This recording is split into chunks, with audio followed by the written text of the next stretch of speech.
بسم اللہ الرحمن الرحیم۔ شادی کے دن جو بھی سلامیاں ملی تھیں وہ ساس نے چھین لیں اور میرے سارے نئے کپڑے بھی نندوں کو دے دیے اور مجھے پرانے کپڑے دے دیے۔ جب میری ماں مجھ سے ملنے آئی تو رو پڑی اور بولی، بیٹی صبر کر، صبر کا پھل بہت میٹھا ہوتا ہے۔ میں خاموش ہو گئی، مگر جب مجھ پر ایک اور پہاڑ ٹوٹا کہ جب شوہر دوسری شادی کر آیا، میں روتے ہوئے ماں کے پاس گئی تو ماں نے کہا، بیٹی صبر کر۔ پھر سسرال لوٹ آئی اور سوتن کی نوکرانی بن گئی، مگر آج اپنے رب کے سامنے روتے ہوئے کہا کہ اب صبر نہیں ہوتا، اور روتے روتے صبح آنکھ کھلی تو اللہ کی قدرت نے ہلا کر رکھ دیا۔ یہ وہ لمحہ تھا جب میری پوری زندگی ایک ایسے موڑ پر آ گئی جہاں دکھ، برداشت، صبر، امید، دعا اور تقدیر سب ایک ساتھ جمع ہو کر مجھے ایک ایسی حقیقت دکھانے والے تھے جس کا تصور بھی میں نے کبھی نہیں کیا تھا۔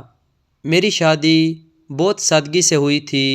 میں نے ہمیشہ یہی سوچا تھا کہ میں ایک ایسے گھر میں جاؤں گی جہاں مجھے بیٹی کی طرح رکھا جائے گا، لیکن حقیقت اس کے بالکل برعکس نکلی۔ میں نے سسرال میں قدم رکھا تو ساس کی نظریں ایسی تھیں جیسے میں کوئی بوجھ ہوں۔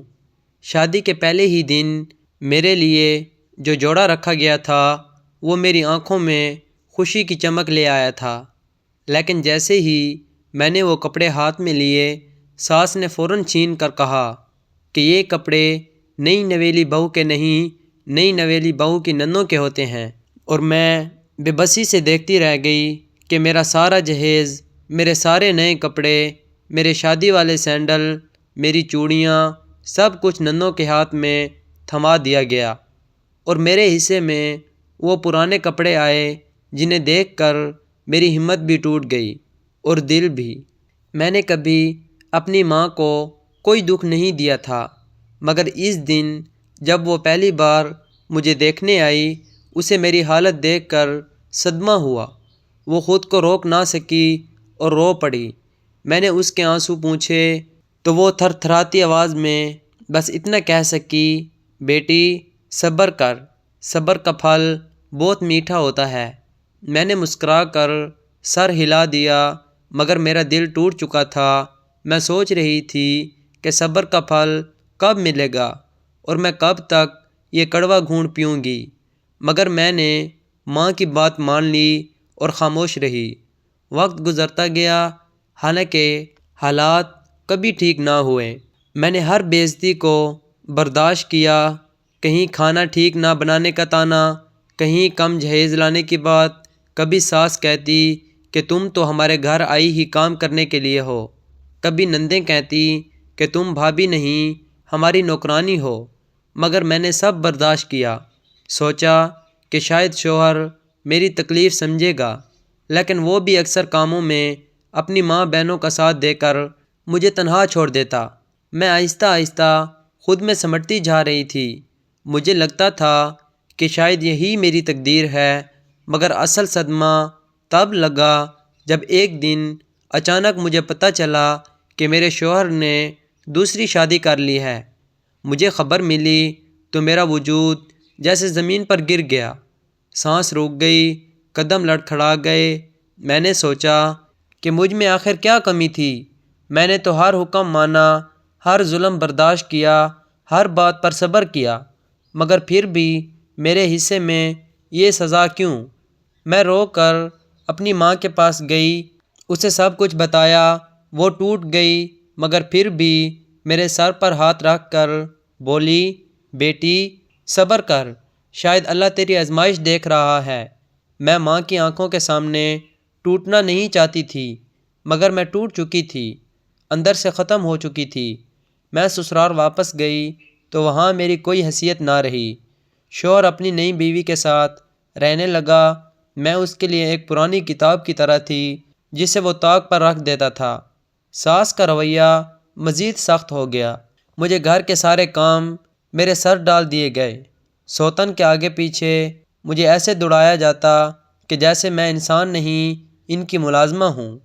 کئی بار میں رات کو تھک کر بیٹھتی تو ساس کہتی، بیٹیاں ایسے گھروں میں ہی چلتی ہیں جو صبر سے رہتی ہیں۔ میں نے چاہا کہ چیخ کر کہوں کہ میں پتھر نہیں ہوں، مگر میری زبان بند رہتی۔ میں خاموشی سے سب برداشت کرتی گئی۔ کبھی کبھی مجھے لگتا کہ شاید اللہ مجھ سے ناراض ہے، کبھی لگتا کہ میں ہی کوئی کمزور انسان ہوں، مگر پھر دل کہتا نہیں، میں نے غلط کیا ہے۔ میں نے برسوں اس کے گھر میں نوکرانی کی طرح زندگی گزاری۔ شوہر کبھی آتا تو مجھ سے نظریں چراتا جیسے میں کوئی بوجھ ہوں، کبھی مجھ سے سیدھے منہ بات نہ کرتا۔ میرے دل میں جو محبت، جو امید، جو خواب تھے، سب آہستہ آہستہ مر گئے۔ میرے ہاتھوں کی مہندی اترنے سے پہلے میری خوشیاں اتر گئیں۔ میں نے اٹھ اٹھ کر مہینوں راتیں کاٹیں، روتی رہی، مگر پھر بھی ہر صبح ماں کے الفاظ یاد آتے، بیٹی صبر کر، اور میں پھر زندہ رہ لیتی۔ پھر ایک رات، ایک ایسی رات جو میری زندگی کی سب سے بھاری رات تھی، میں اپنے بستر پر لیٹی، کمر میں درد، دل میں درد، آنکھوں میں درد، اور روح میں ایک ایسا بوجھ جو میں اٹھا نہیں پا رہی تھی۔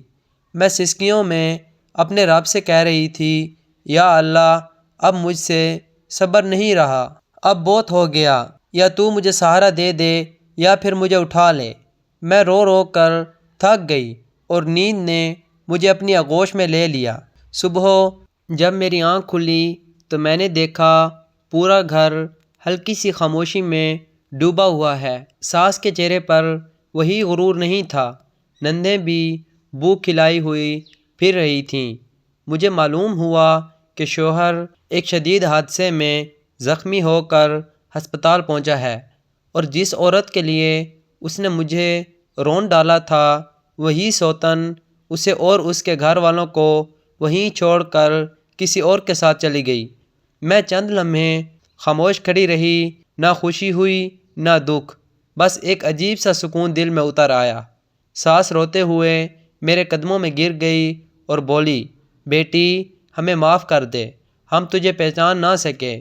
میری آنکھوں میں آنسو آ گئے، مگر اس بار کمزوری کے نہیں، طاقت کے تھے۔ میں ہسپتال گئی۔ شوہر نے شرمندہ نگاہوں سے میرا ہاتھ پکڑنا چاہا، مگر میں نے نرمی سے ہاتھ ہٹا لیا اور کہا، میں نے تمہیں تب چاہا تھا جب تم نے مجھے ٹھکرا دیا تھا، اب میں خود کو چن رہی ہوں۔ میں نے اپنی چیزیں سمیٹیں، اپنا سامان، اپنے خواب، اپنی عزت، اور اپنی ماں کے گھر واپس آ گئی۔ کچھ مہینوں بعد میں نے نوکری شروع کی، اپنے پاؤں پر کھڑی ہوئی، ماں کی آنکھوں میں فخر دیکھا، اور ہر رات سجدے میں اللہ کا شکر ادا کیا کہ اس نے میرا صبر رائیگاں نہیں جانے دیا۔ آج میں نہ کسی کی نوکرانی ہوں، نہ کسی کے ظلم کی قیدی، میں آزاد ہوں، باعزت ہوں، اور سب سے بڑھ کر اللہ کی نصرت کی گواہ ہوں۔ یہی تھا ان سب کا انجام اور میری نئی زندگی کی شروعات۔